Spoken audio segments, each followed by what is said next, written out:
അത്രത്തോളം മക്കളാം നമ്മളെ കർത്താവ് കാക്കുവാൻ കുർബാന കൂടാം. ആത്മാവിൽ തുറക്കാം, അൾത്താരയ്ക്കുള്ളിൽ സ്തുതിക്കാം, അനുതാപമുള്ളിൽ നിറയ്ക്കാം, അവിടേക്കതെല്ലാം കൊടുക്കാം.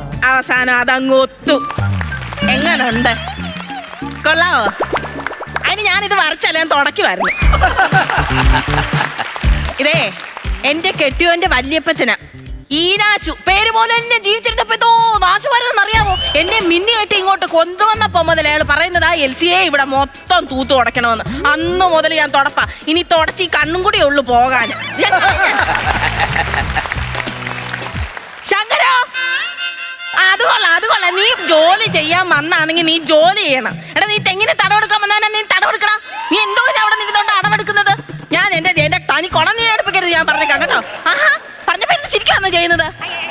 എന്റെ പൊന്നെ ലീലേ, നീ തുണി അലക്കുവാന്നോ അത് തല്ലി കീറുവാന്നോ? എനിക്ക് നാളെ പള്ളിയിലിട്ടോണ്ട് പോകാനുള്ളതാന്ന് ആലോചിച്ചോളാം. അല്ലാതെ ഐറ്റം ഡാൻസിനല്ല അത് തല്ലി കീറിട്ട. എന്തൊരു കഷ്ടമാന്ന് പറ. വത്സേ, എടി ചായ ചോദിച്ചിട്ട് എത്ര നേരം വായടി കൊച്ചേ. ഈ സമയം കൊണ്ട് ഇടുക്കിയിലെ ഡാം വരെ തിളച്ചെന്നല്ലോടി. എന്തൊരു കഷ്ടമാന്ന് പറ. 5-6 വേലക്കാരുണ്ടായിരുന്നെങ്കിൽ ഇതുപോലൊക്കെ കിടന്ന് ഭരിക്കായിരുന്നു.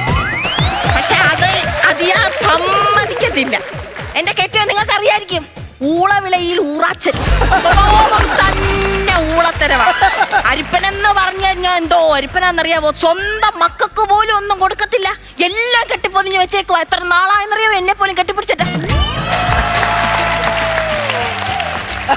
പ്രായാധിക്യം കാരണം ആരോട് എന്തോ പറയണമെന്ന് ചില നേരത്തെ ഞാനങ്ങ് മറക്കും.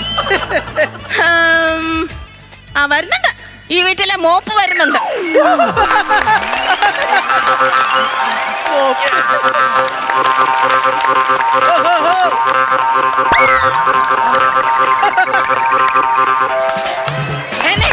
നിങ്ങൾ കാലത്ത് എങ്ങോട്ടായത്? ഞാനൊരു 2 ഫർലോങ് ഒന്ന് നടന്നിട്ട് വരട്ടെടി. അന്ന് അവിടെ നിൽക്കുക, ഞാൻ പോയൊരു ഇലപ്പൊതി എടുത്തോണ്ട് വരാം നിങ്ങൾക്ക്. അതെന്തിനാ? അല്ല, ഈ കണക്കിനാ പോന്നെങ്കിൽ 2 ദിവസം കഴിഞ്ഞല്ലേ ഇങ്ങോട്ട് വരത്തുള്ളൂ. വിശക്കുമ്പോ മടിയിൽ അങ്ങനെ വരുന്നത് തിന്നണ്ടായോ?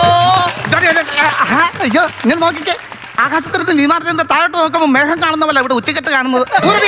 ഞാൻ ഒരു കാര്യം പറഞ്ഞേക്കാം, നിങ്ങൾ നടക്കാനൊന്നും പോണ്ട. റോഡ് സൈഡിൽ എങ്ങനെ മീൻ കടന്നു കഴിഞ്ഞാൽ ഒറ്റ മനുഷ്യരും മൈൻഡ് പോലും ചെയ്തില്ല. ഞാൻ പറഞ്ഞേക്കാം. അതെന്താടി? വെള്ളം ഇട്ടോണ്ട് പോയി കഴിഞ്ഞാൽ ചാക്കി വല്ല വെസ്റ്റ് കൊണ്ട് കളഞ്ഞേക്കോന്നേ ആൾക്കാർ വിചാരിക്കത്തുള്ളൂ. അതാ പറഞ്ഞത്.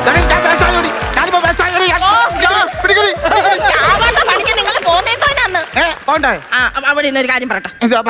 നാളെ 9 മണിയാകുമ്പോഴത്തേക്കും കുളിച്ച് നനച്ച് ഒരുങ്ങണം. 10 മണിയാകുമ്പോ റെഡി ആയാൽ മതി. 9 മണിക്കാണ് ബസ്. 10 മണിക്കാ ബസ്. 9 മണിക്ക് പോകുന്നത്, എന്നാലേ സമയത്ത് അങ്ങ് എത്താൻ പറ്റത്തുള്ളൂ. എവിടെ? തൊടുപുഴയിലെ. തൊടുപുഴയിൽ എന്തിനാ പോകുന്നത്? തിരുവല്ലയിലല്ലേ പോകുന്നത്? തൊടുപുഴയിലെ മാമച്ചന്റെ മോടെ മോമാദീസ. അതിന് പോകുന്നില്ല. പിന്നെ തിരുവല്ലയിൽ എന്തുവാ? ചാക്കോച്ചന്റെ കൊച്ചുമോന്റെ മിന്നുകെട്ട. ആ ചാക്കോച്ചന്റെ മോളെ ചക്കത്തള പോകുന്നില്ല അങ്ങോട്ട്. പോകുന്നില്ല. മാമോദീസയ്ക്ക് ചെന്നില്ലെങ്കിൽ പിണങ്ങും. പിന്നെ ഇത്രയുള്ള ഒരു കൊച്ചു നിന്നോടത്തെ പിണങ്ങാനാടി മുതുക്കി? അതല്ലെന്ന് പറഞ്ഞത്, എന്റെ കുടുംബക്കാര് പിണങ്ങുമെന്ന്. നിന്റെ കുടുംബക്കാര് പിണങ്ങട്ടെ, എന്റെ കുടുംബക്കാരുടെ കാര്യം നോക്കിട്ട് മതി നിന്റെ കുടുംബക്കാരുടെ കാര്യം. കണ്ടോ വാശി കണ്ടോ? ഇതാണോ? ഇത് സമ്മതിക്കത്തില്ല. എന്റെ വീട്ടുകാരുടെ അടുത്ത് പോയിട്ട് മതി. എനിക്ക് തിരുവല്ലയിൽ പോകണം. തിരുവല്ലയിൽ പോട്ടെ, എന്റെ കുടുംബക്കാരെ കാണാൻ പോണെന്നാ പറഞ്ഞത്. തിരുവല്ല എന്റെ കുടുംബക്കാരുടെ കാര്യം കഴിഞ്ഞിട്ട് മതി നിന്റെ കുടുംബക്കാരുടെ കാര്യം. ദേഷ്യപ്പെടുവാന്നാ നിങ്ങള്? അവധിയില്ലാത്ത മനുഷ്യരെ നിങ്ങൾ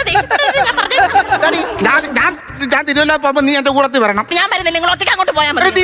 ഞാൻ തിരുവല്ലയ്ക്ക് പോകുമ്പോ നീ വന്നേ പറ്റത്തുള്ളത്. എന്തോ കാര്യത്തിനാണ് ഞാൻ നിങ്ങളുടെ കൂട്ടത്തിൽ വരുന്നത്? ഞാൻ അവിടെ പോയി ബീം വളക്കുമ്പോ എനിക്ക് സപ്പോർട്ട് ചെയ്യാൻ ആള് വേണം, അല്ലെങ്കിൽ ഞാൻ അവിടെ കിടന്ന് ചമ്മിപ്പോയി. ഞാൻ നിങ്ങൾ ഈ വായത്തോരെന്ന് പറയുന്നത് എന്താണെന്നറിയാം? നിങ്ങൾക്ക് വിശന്നിട്ടാ. ചൂടപ്പവും കറി ഇരിക്കുന്ന എടുക്കട്ടെ. അത് എവിടുന്ന് കൊണ്ടുവന്നാ? ഞാൻ ഉണ്ടാക്കിയതാ. എന്നിട്ട് അത് രഹസ്യമായിട്ട് പറയുന്നത് ഞാൻ പേര് അടിച്ചു മാറ്റിയതായിരിക്കും. അപ്പം കറി ഉണ്ട്, എടുക്കട്ടെ. അപ്പം കറിയും വേണ്ട.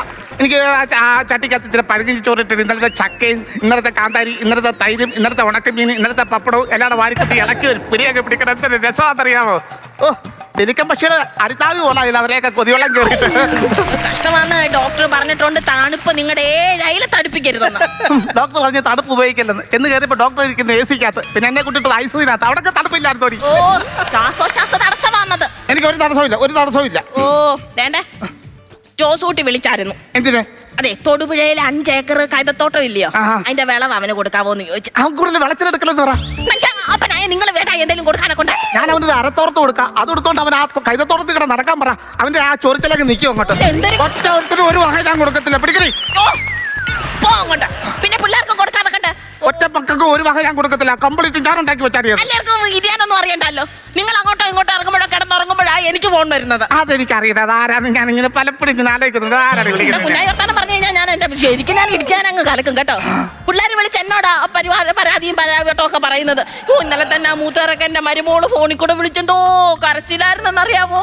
ഫോൺ വെക്കുന്നിടം വരെ കരച്ചിലായിരുന്നു. അത് ഫോൺ വെച്ചത് എങ്ങനെയാ, കസ്റ്റമർ കെയറിൽ നിന്ന് കോള് വന്ന് അവരുടെ ഓഫീസ് കണ്ണീര് കാരണം നനഞ്ഞെന്ന്. പിള്ളേർക്ക് എന്തെങ്കിലും കൊടുത്തോണം, ഞാൻ അതാ പറയുന്നത്. അവിടെ കാണാൻ പൈസ കാലത്ത് ഇരിക്കാനുള്ളതിന് നേരെ നടക്കാൻ പറ്റത്തില്ല. ഇപ്പോഴും വാശിയും കൊണ്ട് നടക്കുവാ അങ്ങേര്. അയ്യോ നടു വെട്ടിപ്പിടിച്ചേ. ഓ സാമ്രാജ്യം വെട്ടിപ്പിടിച്ചെന്നൊക്കെ കേട്ടിട്ടുണ്ട്. ഇത് സ്വന്തം നടുവ് ഇയാൾ വെട്ടിപ്പിടിക്കും, അങ്ങനത്തെ സ്വഭാവമായി. അതാ ഇവിടെ ഇരി മനുഷ്യ അങ്ങോട്ട്. നടുവിന്റെ കണ്ണി അകന്നതാ നിങ്ങളുടെ. നടുവിന്റെ കണ്ണി ഞാനും തമ്മിൽ പിണക്കമില്ല, എന്നെ അകന്ന് പൊടി. അതല്ല, നീ നടുവിന്റെ ഇടയ്ക്ക് ഇങ്ങനത്തെ ഒരു കിണാപ്പുണ്ട്, അത് അകന്നത് കാരണമാണ് നിങ്ങൾക്ക് ഈ വേദന എടുക്കുന്നത്. അയ്യോ ചൂടാന്നേ ഇതുകൊണ്ട് കാറ്റ് കിട്ടുന്നില്ലല്ലോ. എന്താണിത്? ഇതെന്തോ ഞാൻ ഇന്നലെ വെട്ടി ഒരുക്കി തന്ന പാള എന്തിയേ? അത് വലിച്ചു കീറിയാൻ എറിഞ്ഞു. അതെന്താ? ഇന്നലെ ഇങ്ങനെ വീശിപ്പോ അതിന്റെ ചെവുക്കുറ്റിക്ക് അടിച്ചു. അത് വേണ്ടായത്. അപ്പൊ അതിനറിയാതെ ഒരു കാര്യം ചെയ്യ്, അകത്തെ മുറി പോയി ഫാനിട്ട് കിടക്കാം. ഫാനിട്ട് കിടന്നിട്ട് വേണം നീ എന്നെ അടിക്കാൻ. എന്തുവാ? ഇന്നലെ 5 ഫാനിട്ടിട്ട് ഞാൻ കിടന്നുറങ്ങുമായിരുന്നു. ഭയങ്കര തണുപ്പ് കാരണം ഞാൻ പുതപ്പെടുത്ത് പുതച്ചു. കാറ്റ് കാരണം പുതപ്പ് കിടന്ന് വരക്കുന്നുണ്ട്. ഇവള് ചോദിക്കാം പുതപ്പിന്റെ അടിയിൽ ആരാ കിടക്കുന്നത്? എന്നെ ഒരു ഒറ്റ അടിയായുള്ള അത് ഒരബദ്ധം അങ്ങ് പറ്റിപ്പോയി. നിങ്ങൾ പോയി ഫാനിട്ട് കിടന്നുറങ്ങാൻ. ഫാനിട്ട് കിടക്കുന്നില്ല. നീ ഇപ്പൊ മനഃപൂർവ്വം അല്ലേ അടിച്ചേണ്ടി? അത് ഒരബദ്ധം ആർക്കെങ്കിലും പറ്റുന്നതെന്ന് പറഞ്ഞില്ല. ഇങ്ങനോട് വായിട്ട് അലക്കാൻ എനിക്ക് വയ്യ എന്റെ കർത്താവേ. നിങ്ങൾ നടക്കാൻ പോ, അവിടെ കാണാൻ പറഞ്ഞടിച്ച് വീഴ, അതാ നല്ലത്.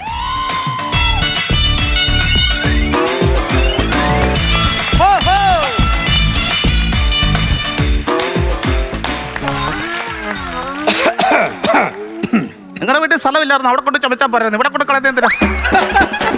എന്തോ ഇവിടെ ഗേറ്റ് തുറന്നപ്പോഴേ ശബ്ദം കേട്ടു. അത് ഗേറ്റിന് ഇച്ചിരി എണ്ണ ഇട്ടാൽ മതി, ആ ശബ്ദം അങ്ങ് മാറും. ഗേറ്റിന്റെ സൗണ്ട് കേട്ടെന്നല്ല പറഞ്ഞത്. എങ്ങനത്തെ ശബ്ദം? എന്റെ അണ്ണാക്കിത്തിന് എണ്ണ എടുത്ത് ഒരു പൂച്ചു തുടങ്ങി. നിങ്ങൾ എന്തോ ഇവിടെ കിടന്ന് ബഹളം ഉണ്ടാക്കുന്ന ചോദിച്ചു. ഞാനും എന്റെ കെട്ടിയോളം ഇവിടെ കിടന്ന് വെള്ളം ഉണ്ടാക്കും. അത് ചോദിക്കാൻ ഞാനാണ് ഇങ്ങനെ തുടങ്ങിയത്. ഒരാൾ വീട്ടിലോട്ട് വരുമ്പോഴത്തേക്ക് ചെറിയ സ്വഭാവം അങ്ങ് എടുത്തോളൂ. എന്താ ഉണ്ട് പതിവില്ലാതെ എന്തോ ഇങ്ങോട്ടൊക്കെ ഇറങ്ങിയത്?